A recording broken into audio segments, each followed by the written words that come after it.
রাসূল ডাকতেছেন, সাহাবীরা রে, আমার এই শহীদদেরকে দাফন করে দাও। শর্ত হলো গোসল দিও না, রক্তমাখা জামা কাপড়গুলো পাল্টাইও না, এই রক্তমাখা জামা সহ দাফন করে দাও। হাসরের ময়দানে আমি নবী এই শহীদগুলো লইয়া আল্লাহর আরশের কিনারে যাইয়া দাঁড়াবো, দেখাবো আমার উম্মতের মতো কেউ নিয়ে আল্লাহকে পাওয়ার জন্য এইভাবে কষ্ট করেছে।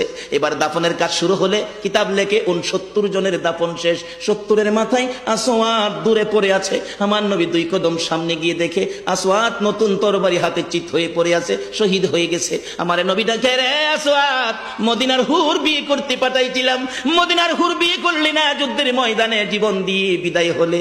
আসওয়াদ রে, নতুন তরবারিটা হাতে রে। আসওয়াদ একজন সাহাবী বলেন, হুজুর বিয়ের বাজার করতে এসে আপনি যুদ্ধে গেছেন, খবর পাইয়া বিয়ের বাজারের টাকা দিয়ে যুদ্ধের বাজার করেছে, আসওয়াদ শহীদ হয়েছে।